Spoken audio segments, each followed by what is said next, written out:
Awesome. So we're super excited about the Agent Bricks.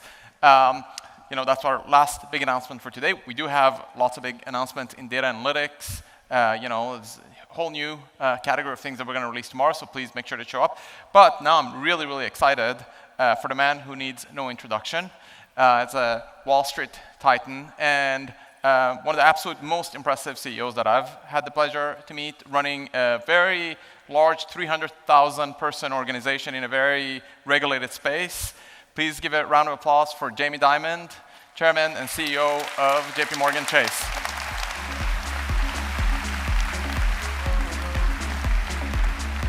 What a crowd. Thank you so much. Thank you.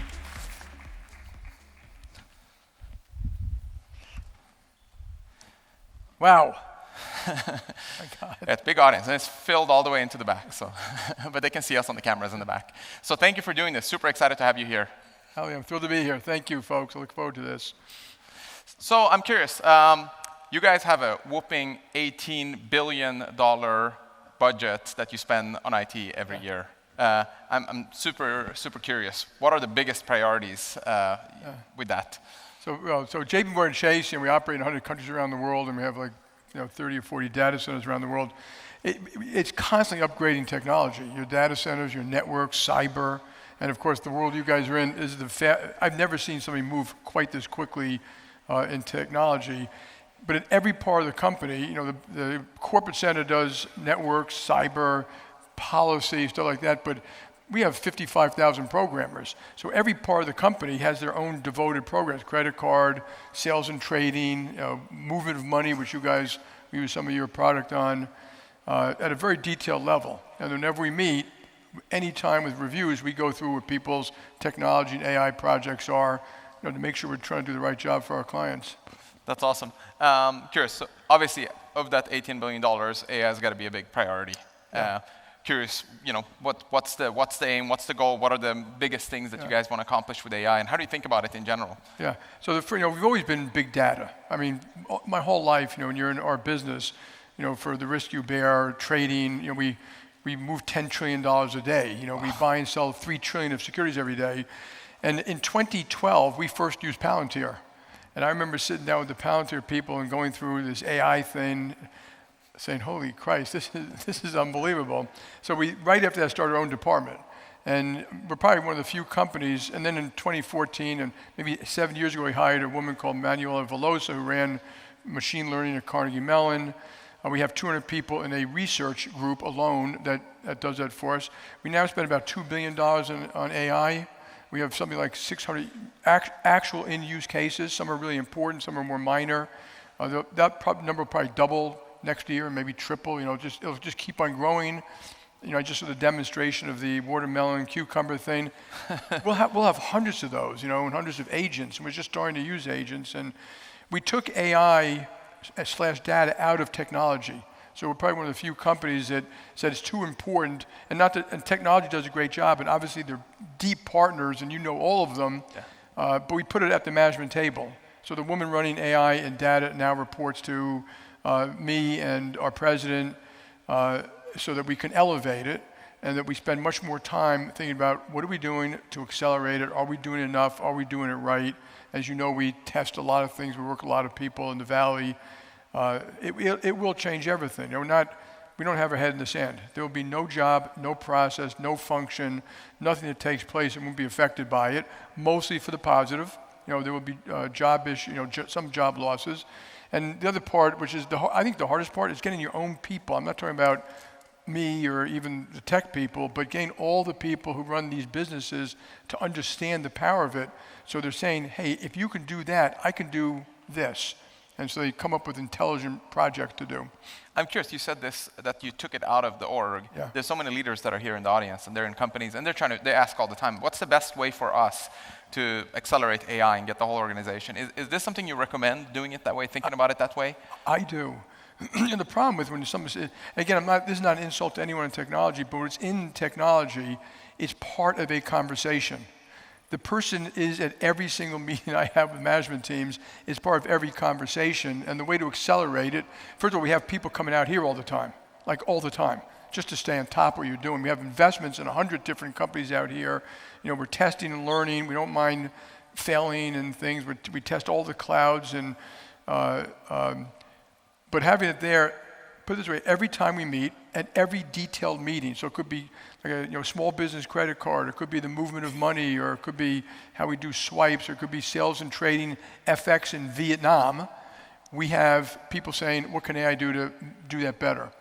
And I think you probably know, we actually use you guys to do, when we move all that money around the world, very often people want it in a certain place, and they want it in a certain currency, and this is now being done by AI. Databricks systems, I think we call it BRIE internally, to deliver the money that you want and the currency you want, at the price you want in a certain place. So, but the hard part is just review it every time. So there's no meeting that we have, we don't say, what are we doing? What are you doing? Do you understand it?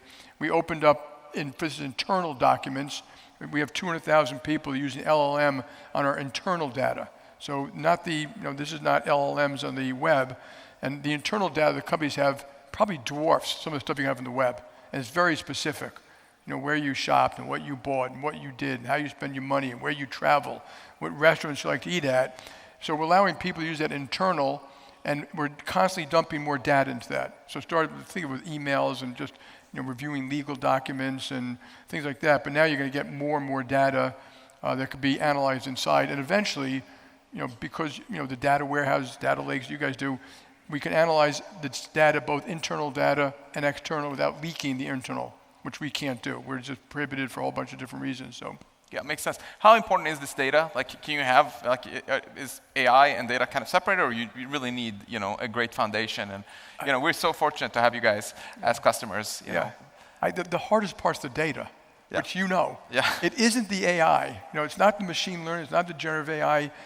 It's getting your people to use it properly, but it's the data. So we have data, and not because, we're dumb, but these companies were tons of mergers over time. So there's credit card data, there's credit card risk data, there's sales and trading data, there's consumer data, there's auto data, there's tons of FICO and credit score data. I mean, I forgot the number, but it dwarfs everything. So getting the data in the form that it could be usable is the hard part. And you guys have cracked a lot of that code because it's in different formats and different, if some was hardwired in Exadata and some was, in those relationship databases, and some was completely unstructured, like just conversations that people had or, on call center, something like that. But now we're being able to access all of them to do a better job. Yeah, no, I appreciate that. And, I have to say, I'm very, very impressed just seeing how JP Morgan Chase organizes everything. I think it's just, you guys invest a lot in getting things right in the foundation. Yeah. And, that took many, many years. And, the push to the cloud, all of these things have taken many, many years. That's why you can move fast now and reap those benefits. But I have to say, personally, also for me, I think also you push, top down in your organization as well. And I see that lacking in some other large organizations. There's like lots of fiefdoms and lots of different folks that are pushing their own, we got to do it this way, no, we got to do it that way, and then there's a stalemate. Yeah. So it's super, super impressive to see. Yeah. I'm curious if this has something to do with, you've seen many tech waves, in your career, starting with the mainframe, to the cloud, and now AI. What have you learned from these tech waves? And is there anything we can apply to this one that's coming now? Are there any similarities or any differences? Yeah, well, if you read history, I'm going way back now, tech is the thing that changed mankind. We were hunter-gatherers until you had agriculture. Agriculture created cities and specialties, and then you had electricity and water and the internet, and all these technologies, and then I don't consider the iPhone an invention because it's really 80 inventions put together in a beautiful piece of thing. How they roll out, they will roll out. They do change the world. They cause so many things you don't understand. Cars created suburbs, or shopping malls, or it just rolls through. There's a cosmological constant. It's always coming. The pace of it is different. The internet was invented. My brother worked at the Fermi Labs, and I remember visiting him in 1975 or something like that, looking at those little squiggly green screens. That was the ARPANET. And it was these big universities sharing data on experiments they were doing at the Fermi Labs to Niels Bohr Institute in Denmark or something. So it's coming. It'll all change everything. And we've always said you got to make it part of your life. So I've always had technology at the table. I've always had them part of the management teams. I've always had our people have to be, tech people have to be business literate. They got to understand your problems. Business people have to be tech literate. I don't have to understand how a lithium battery works. I don't have to understand exactly how your super agents work. I have to understand what they can do so I can deploy it. It's like the Army using the weapons you have or something like that. So this one is faster. I mean, this one is faster. It's immediate. It's moving very quickly. I don't even know what it's going to do that much. I do know, my view is, don't spend much time debating it. Don't talk about whether you need large language models or small ones. We use data, AI, to hedge our equity books. So every second, and I'm talking about split seconds, when we move money, we're doing 6,000 movements of money in a split second. And you can't run an LLM model against that. But you can use much more confined data, which is doing AI in much smaller models, and you just got to get good at it. Don't put your head in the sand. I know a lot of companies are worried about it. What are they going to tell their people? What I tell their people is, we are going to be the best at AI. Large models, small models, this cloud, that cloud, just use technology to do a better job. If you don't, you'll be left behind. There may be winner take all in certain categories.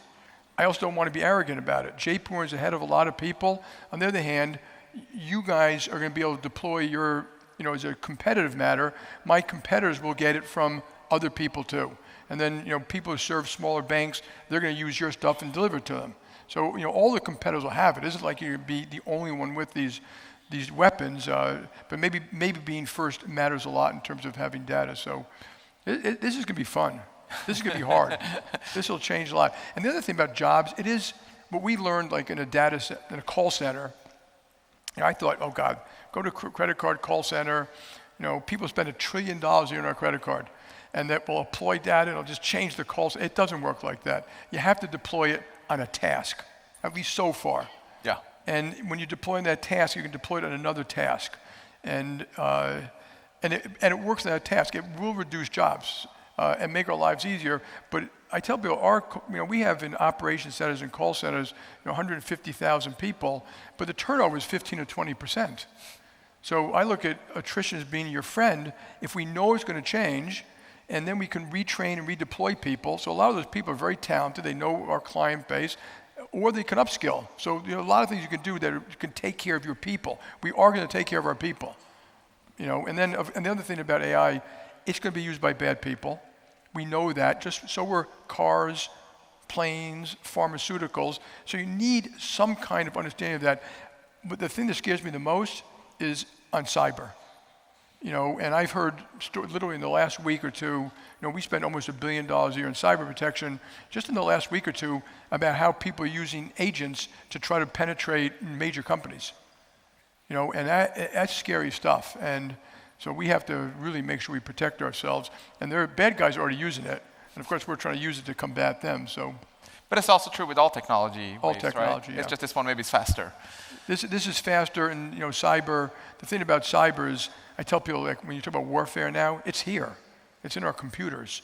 It's in our skies. It's in our satellites. In our wireless. I don't think a lot of Americans realize how bad cyber is. Just that as an act of war. I'm not talking about ransomware. Can I ask about that? If you're talking about cyber, right? Privacy, security attacks. You guys are highly regulated. You're a bank. You're extremely important to the whole planet. What are you doing about protecting yourself? And is there anything AI can do here to even help, or does it just hurt us? Yeah. So cyber is the only part of the company where I tell people it's a police state. We're going to put in rules, and you have to follow them. From changing your passcodes to who can access systems to what you can do when you're outside of our private networks and then you're right, legally, and we have to deal with regulators in 100 countries, and they'll have different rules and regulations. We have to follow those. But legally, fundamentally, we can't sell our data, okay? We have to protect our data. And when our data goes out, which sometimes it does, sometimes the customer can send the data out, we still have to protect it in a million different ways, from encryption to watermarking to, and the other thing is our government, like my regulators, are not nearly as protected as we are. And when they come they all want to do penetration testing us. I mean, they don't know how to do it, and they ask us, show us your weak spots. And I say, well, I'm going to send you my weak spots, and it's going to go into your unsecured database. and how much I'm not going to do. So cyber, everything we do, everything we rolled out, I think we probably use 100 companies to help us protect cyber, network segmentation, data segmentation, air gapping certain systems. It's everything we can possibly do. We work with the CIA and the FBI and the NSA as best we can, and I think they're doing a much better job at that. So we're fully engaged in this one. But this one is, when I deal with people, I tell them, this one is the most important for us, bar none. The other thing about us, and this is true maybe for a lot of your companies out there, we're hooked into 600 exchanges around the world. We're hooked into the Fedwire, and we're hooked into the equivalent wires of central banks in 60 countries. And if you look at all these endpoints and exchanges and money movements, they're not all protected. And they don't all have our security. So we do third-party oversight, but even third-party oversight, it's once a year. Wow. It's not the same thing. So, if we find a weak spot somewhere, we often inform the government before they know what's going on with certain things about certain North Koreans or Chinese actors out there. This one's important. Our water supply, our communications, some of the banks. If a bank went down, a major bank, and you don't know what the money is. I remember President Obama asked me years ago, well, what do I do? I said, you have to have a bank holiday. You would have no choice and try to recover the data. And we all have backed up data and all the things like that. But if I had to tell you all how many times the fail-safe systems didn't work in my life, almost every time. Wow. Because it didn't always anticipate what caused the problem. And maybe AI will help us do a better job of that. But fingers crossed. I have to say, your security team is amazing, and it's been amazing partnering with you. You push us. You guys are paranoid. I want to brag on one of my guys back here, Larry Feinsmith. We have teams that do nothing but look at all the stuff you guys are inventing and what you're doing and bringing back to the company. We invest in some of those. Obviously, we want to bank some of those. So. But it keeps us much smarter. Yeah. So speaking of risks, there's so much talk about the race against China in AI. And are we ahead? Are they going to catch up? Can you be ahead? How should we be thinking about it? How do we ensure? Is it important that U.S. has leadership? And if so, how do we do that? Well, it's a big question. American military leadership, in my view, is critical to the health of the future free and democratic world. And has provided this umbrella to all of our allies and all these companies. Even though and when I travel around the world, we really piss them off. Just so you know, but they really appreciated that umbrella, and they're worried about it because they see all this stuff. So yes, it's very important. It's a little embarrassing that we as a nation, you can blame businesses, you can blame the military, you can blame the government. I hate crying over spilled milk, that we allowed 100% of our penicillin to come from China. All these rare earths that you read about, but there's more than that. And yes, we should be a technological leader. You do not want to give them the 2 nano-centimeter chips or whatever, nano chips that can make their supersonic missiles better. Now, I think if you stop doing that, by the way, it won't be forever. So in other words, you can slow them down, but they put huge effort in. When they want to do something, they put 50,000 engineers on it, and all their universities and stuff like that. So, and they don't have to be a lifelong adversary. So I'm not saying we're at war with China or anything like that, but yes, we should protect ourselves and be very specific about those things that protect us. And obviously, technology is a big piece of that.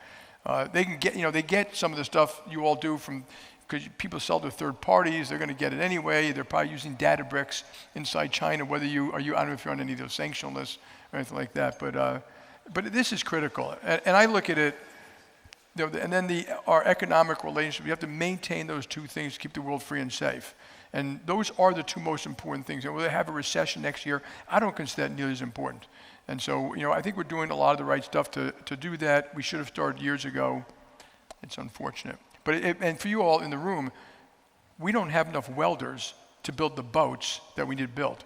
We never left. If there was war in the South China Sea, and this is not national security stuff because they published this. They did a tabletop exercise. We have missiles for 7 days. We'll be out of missiles in 7 days. Wow. And we don't have. Most of us have huge backup capabilities. We have everything backed up that we do. No matter what we do and where we do it, but they would make, I think this is right, making the missiles out of a plant. There was no second plant ready to go. So even if you pushed a button, you're talking about years before you get the second plant. We should not run the military that way.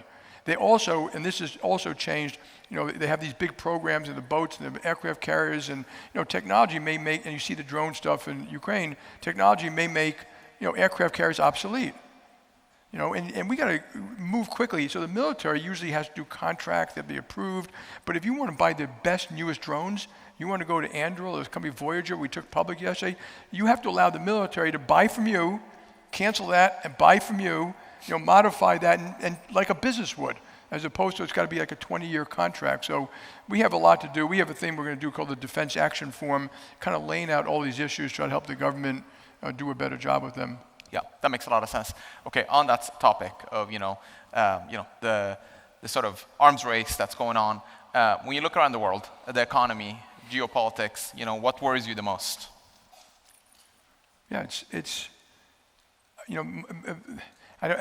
what I'm about to say is not the ugly American, but America is indispensable. It's not indispensable because we're better. It's indispensable because we have the best military in the world, the most prosperous nation in the world, the best economy in the world, the best technology. The roots of that technology, the freedoms we have. It's what brought people here, and Sweden, right? Iranian Swede. Right. My grandparents were Greek immigrants who never went to high school. And we have to maintain that, but America's role is indispensable. That role is economic, it's military, it's education, it's allowing people, people that come here who want to stay here, like more merit-based, which we should be doing. That's the most important thing. And if you made a list of how does America stay indispensable, well, it's basically keeping our domestic economy strong. And here's where we haven't done a particularly good job, and maybe AI will fix. And I have a list. I make a list of all these policies we didn't do well. We don't do mortgage policies well. We didn't do immigration policies well. We don't do affordable housing policies well. We didn't do inner city school education well. We don't teach work skills properly. We didn't do the military properly. Healthcare, I was listening to one of the examples up here. I mean, the average family now costs $30,000 a year for healthcare. America is spending 18 or 19% of its GDP. We have among the best in the world, in which I'm a beneficiary of, the best hospitals, best doctors, best surgeons, best pharma, best medical devices, and among the worst. People are dying younger. There's too much obesity. We don't teach it in K to 12. It lacks transparency, and we got to get at this. And so to me, America should make sure that we're strong. And that strength also comes from celebrating our values and our virtues, and not insulting them all the time like we're bad. Yes, we did some terrible stuff, particularly the black community in this country. Absolutely, but the values and the virtues are the best the world's ever seen. People come here to be Americans, and it's the natural thing, freedom of speech and freedom of enterprise and freedom. When they said the pursuit of happiness, the founding fathers, they meant the pursuit of purpose. They didn't mean happiness the way we mean happiness. They meant you're building something. You're accomplishing something. That purpose could be teaching, it could be building, it could be being an entrepreneur, it could be just being a great parent or something like that. And those values and virtues, we've hurt. And right, like I always feel if some of you have all played in sports teams, if you have a sports team that's tearing itself apart, it will not win. Yeah, we're kind of doing that a little bit of that today. So I think that's keeping the nations indispensable also means keeping ourselves strong. And super inspiring. Thank you.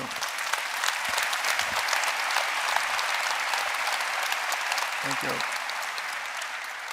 That's super inspiring. It's energetic. The best way to accomplish change is to make it happen. If required from you 3.5 years from now, would you run for president? All right. How many of you would vote for me?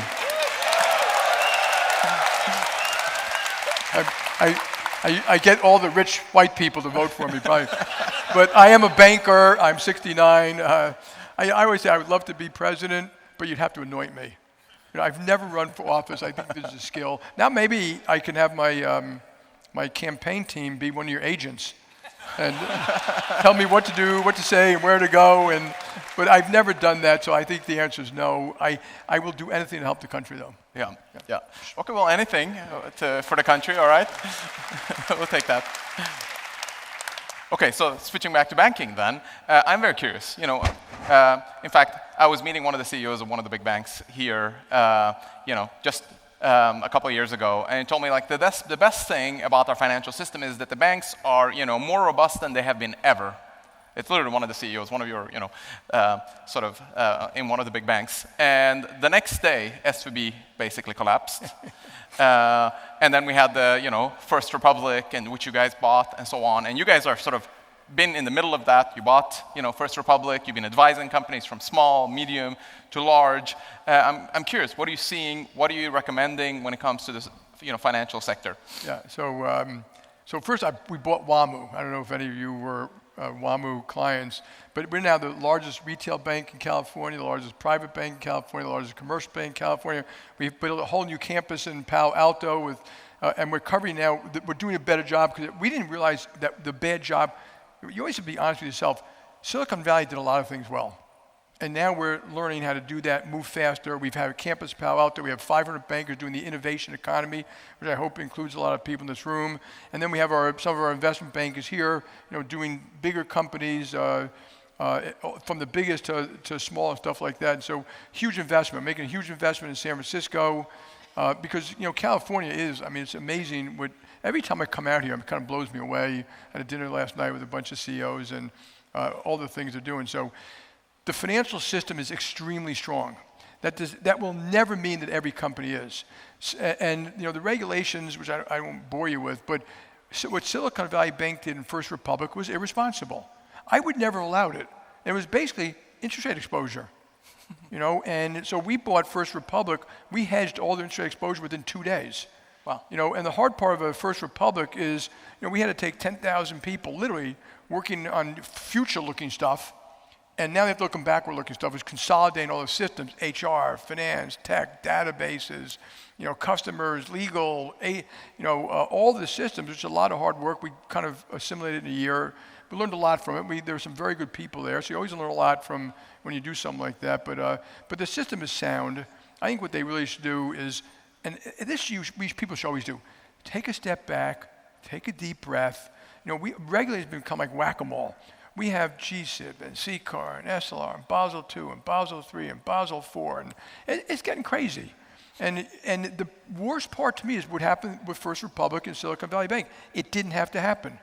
So, it's typical. Sometimes you overdo things over here, you miss things over here, and I think we can make the system better, safer, stronger, and more flexible.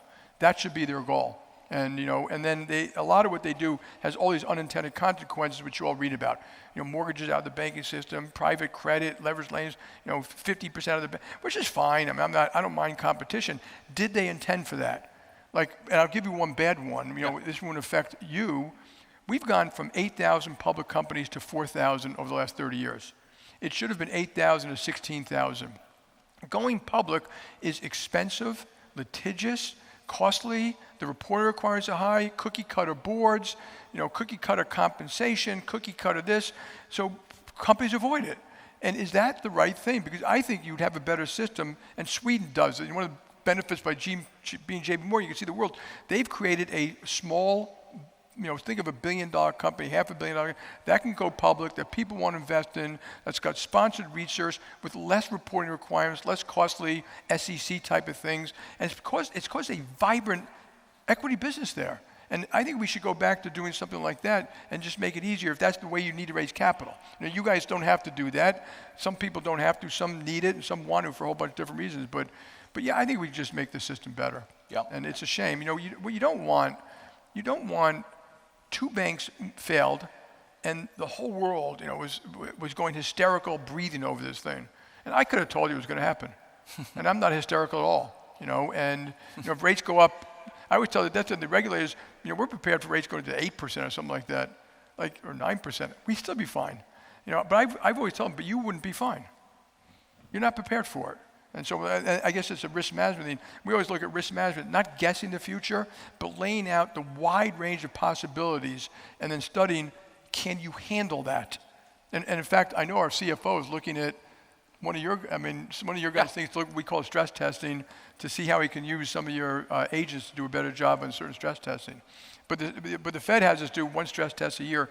We do 100 a week. Literally, I could care less about their stress tests.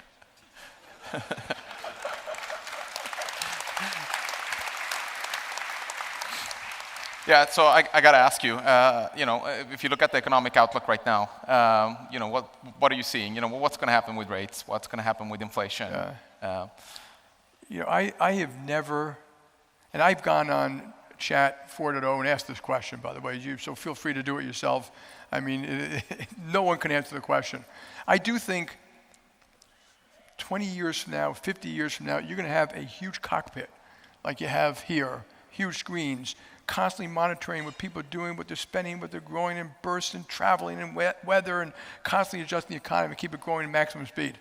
Today, it's not possible. I mean, what we do today is like bleeding the patient. A little stimulus, raise rates, cut rates, and it literally is guessing, and I have never seen people pick the inflection points. But what I'm worried about, and I don't worry, JP will be fine regardless, there are a lot of moving parts today. And there are a lot more unknowns, a lot of things that I call them the tectonic plates are moving. You got these geopolitical situation, Ukraine and Russia, terrorism against Israel, what's going to happen with Iran. And that's not the only ones. There are other ones out there. You got the cyber issues. You have huge global deficits. Ours is the largest, but it's almost everywhere. And government debt is higher than it's ever been everywhere. Even post-war, for post-World War II. And now you have tariffs, kind of a fragmentation of the global military economic situation. A lot of countries are rearming. I think they should, but it's unfortunate. And I'm talking about Japan, Korea, Philippines, Indonesia, Vietnam. You're going to have a lot of European countries, a lot of moving parts. And it's really hard to tell how that all sorts out. You have the tax bill, which might happen. If it happens, there's a lot of stimulus in that bill that happens in the first couple of years. So the world, if you look at the world, it's kind of, and this is my view, I could be dead wrong, it's kind of complacent. We're kind of, prices are high, and we're kind of been this soft landing now for a long time. And there's a general assumption, which is priced in the market, that it'll continue. And I'm a skeptic, and I've been around long enough to know that those things are hard to predict. Does it have to get really bad? No, but could it? Yeah, it could. So many things could go wrong. Hopefully AI is the thing that sort of is deflationary and can automate things and make it better. Yeah. But it won't be deflationary yet. I mean, if you look at, we're spending $2 billion. We actually can, on some of the stuff we're doing, we know we're getting benefit of approximately $2 billion in total on cost saves or productivity enhancements or things like that. But if you look at the amount of money, even if you haircut, look, the chips are getting faster and cheaper, and there may be optical chips that get better down the road. But power costs aren't going down. The cost of land isn't going down. The cost of structures isn't going down. The cost of inferencing is dropping dramatically, and you guys will find a million ways to reduce costs. But my own view is, in the next couple of years, we're going to be spending a lot more money. We need more lumber and more cement and more steel and more grids and more gas plants and maybe one day nuclear plants. And so it will be deflationary, just not quite yet. Okay, all right, so we got to rush through this and get to that inflection point faster then, I guess. Okay, I know we're out of time, but I got to, if I have a great leader, I got to, take the opportunity to ask you, I saw that leaked recording where you said, people got to get back into the office, they're on their phone, it's disrespectful, and, most CEOs, we were cheering, saying, yes, finally someone is saying the truth. I am curious, any general leadership advice? How do you get your organization to, you said, in every conversation, AI is at the front, we're thinking about it, about everything we're doing. How do you instill that, and how do you build this next generation of leaders, and how do you make sure that they're doing the right thing with the challenges that we have with our ADHD and our phones and work from home? A constant and honest assessment of everything. So your own people, most people, I've seen these guys, they don't get their P&Ls right, how they structure it right, they bullshit about where they make money. Okay to have lost leaders, but companies, you can call them strategic business units or however you call it. Do you understand what's driving, what's motivating? But the constant assessment is also from the customer standpoint. You're all customers. I need to know what you think, what you like. I go talk to any one of you about if you use Chase, and you might tell me your friend uses HSBC or Chime or Venmo, and they do this better. with constant assessment around the world. I once sent a whole plane load of people in our consumer business to China. It was like 12 years ago. They said, what are we going to China for? I said, you'll find out when you get there. And we hooked them up with Ping An, Tencent, Alipay, Alibaba, and it opens your eyes. You have to do it. When management teams are too busy to come to Silicon Valley, they're not going to be learning. They're sitting in their office, they're hearing what they're hearing.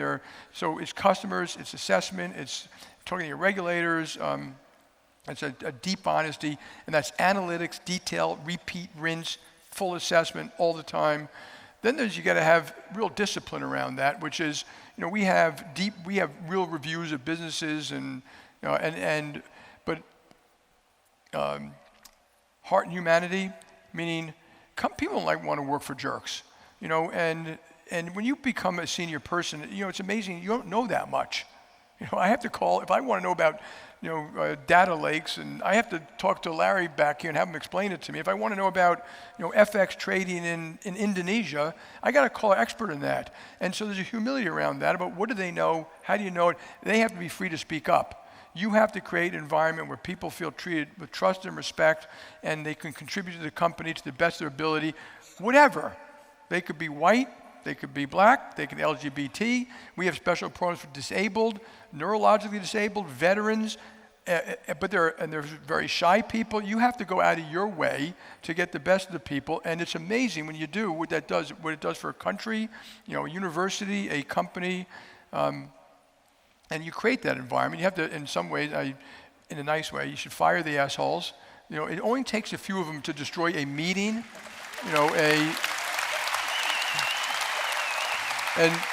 but I hate to say this, sometimes those assholes include customers. I have fired customers because they are so rude to our people, and I tell our people that if I allow that to happen, just think of what you think, and just take your energy and put it to someone who actually wants your benefits. And so openness, you got to have a little bit of grit. It's hard, these jobs are hard. You have to, answers to problems are waiting to be found. So my general reaction, when something's going wrong, I get all the people in the room, we work it over and over and over and over. I'm not guessing, and usually the answer is found. Yeah. By just working the problem over and over, and promote people who are open like that, who like to get on the road, who like to, deal with people. Review customer complaints. Set up war rooms around them. Let young people, sometimes I'll just let them do it. just go fix it, And it's amazing what people can do. So it's a wide range of stuff. That return to the office thing, some people think I leaked it. I didn't. I answered a question honestly about how it was being abused, and misused. And it's hard to do management by Hollywood squares. Because I can have a real honest conversation with you. I'm sitting in front of you, but when I have 12 people in Hollywood squares, and I didn't realize that people are looking at their phones while they're doing it. I didn't. So the iPad. I still look at paper sometimes, but a lot of people have their iPads in there, and your notifications are coming up, your emails are coming up. You're not paying attention. When you're with me, you get 100% of my attention, 100% of the time, and I've done the whole pre-read, every single time, and